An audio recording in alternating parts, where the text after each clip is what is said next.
Hello दोस्तों, कैसे आप सब? कैसा है मेरा यूट्यूब परिवार? मैं advocate Shada Mansoor, district court Haridwar, आप सभी का मेरे यूट्यूब चैनल पर बहुत बहुत स्वागत करता हूं और जय हिंद बोलता हूं। आज हम बात करने वाले हैं कुछ ऐसे बारे में जो बहुत से सब्सक्राइबर्स भाई मुझसे पूछते हैं कि सर कि ऐसा क्या किया जाए कि जो रिकवरी एजेंट है, जो बैंक है, एनबीसी कंपनी है, वो हमारे पे कुछ एक्शन लेने के लिए इच्छुक ना हो। बहुत बार देखा गया है कि जब कोई 3-4 लाख रुपए का कोई लोन अमाउंट होता है तो बैंक और एनबीसी कंपनी कुछ सेक्शन लगाकर उसे वसूल करती है। वो आज कौन से सेक्शंस हैं, हम उस सेक्शन के बारे में आज बात करने वाले हैं। तो वीडियो बहुत ही महत्वपूर्ण है, इसको बिल्कुल भी स्किप ना करें और जो चैनल पे नए हैं वो सब्सक्राइब कर दें और वीडियो पसंद आए तो लाइक करें। तो दो सेक्शन की जो हम बात करने वाले हैं, वो पहला सेक्शन होता है 318 और 316। 316 और 318 ये बीएनएस में हो गया है, क्योंकि अब पहले आईपीसी में हुआ करता था मगर अब बीएनएस में हो गया है।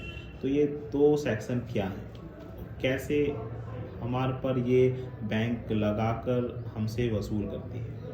तो 318 316 पहले आईपीसी में 420 और 418 हुआ करता था, मतलब चीटिंग एंड फ्रॉड। मतलब आपने कोई धोखाधड़ी करी है और गलत सूचना दी है, ये बैंक आप पर लगाता है। वो कैसे लगाता है और कैसे ये चीटिंग होती है, मैं आपको बताने वाला हूँ। चीटिंग कैसे होती है? Wrong informations.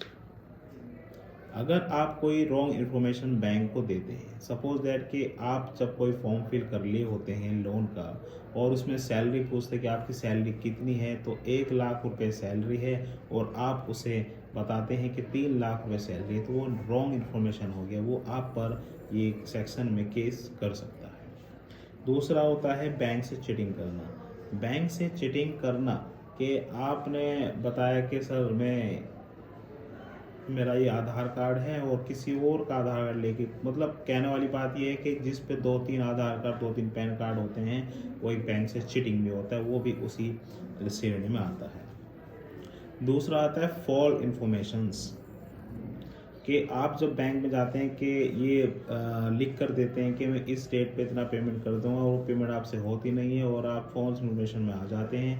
तो आप जब भी जाए तो उन्हें मना कर दे कि पेमेंट मैं नहीं करूँगा, बिल्कुल नहीं करूँगा। इससे क्या होगा कि आप सिक्योर रहेंगे इस सेक्शन से। दोस्तों, कुछ ये भी देखने को मिल रहा है कि कुछ लोग जब कोई रिक्रूट एजेंट का कॉल आता है तो कॉल पर उनसे बहुत ही बदतमीजी से बात करते हैं कस्टमर्स, और वो ध्यान नहीं रखते कि अगर आप रिकॉर्ड कर रहे हैं तो वो भी, उनका भी ऑटोमेटिकली रिकॉर्ड हो रहा है पोर्टल पे, और आपको काफ़ी हानिकारक हो सकता है, उससे गुस्सा आ सकता है और वो आपकी फाइल लीगल डिपार्टमेंट में भेज सकता है। तो प्लीज़, जो आप कॉल पे बात करते हैं उससे सिर्फ उतना ही बात कीजिए, थोड़ा सा दब के बात कीजिए। कहिए भैया क्या बात है सर, मेरा इतनी परेशानी है, मैं पेमेंट नहीं कर पा रहा हूँ, मैं उधार ले रहा हूँ, रिलेटिव से उधार ले रहा हूँ, मैं कहाँ से करूँगा सर, मेरी फैमिली प्रॉब्लम में आ रही है, ये है। मगर प्लीज़, उससे ये इतना तो कर सकते हैं कि उससे आई कार्ड पूछ सकते हैं, उससे लेटर पूछ सकते हैं, ऐसे डेप्थ लेटर पूछ सकते हैं, मगर कोई भी ऐसी बदतमीजी या कोई शब्द आप उसे नहीं बोल सकते जिससे उससे बुरा लगे। हाँ, अगर आप वो बोलता है तो आप उसकी शिकायत ज़रूर कर सकते हैं, मगर आप अपनी तरफ से ऐसा कोई भी शब्द या वर्ड ना बोले जिन्हें उन्हें दिक्कत आ जाए। तो ये बहुत बात रखने वाली है कि इसे आप देखिए प्लीज़।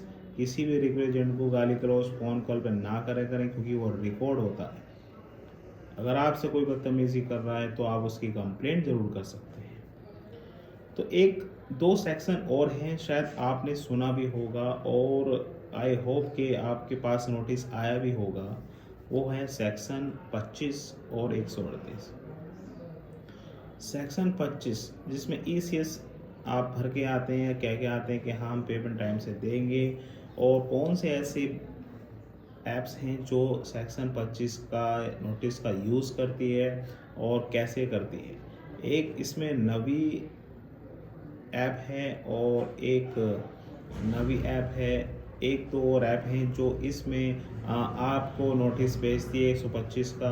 उसमें क्या होता है कि उसमें तारीख दी होती है किस तारीख में आना है, उस तारीख पर आकर अपनी बेल करा सकते हैं और बेल सेम टू सेम हो जाती है, डे टू डे हो जाती है।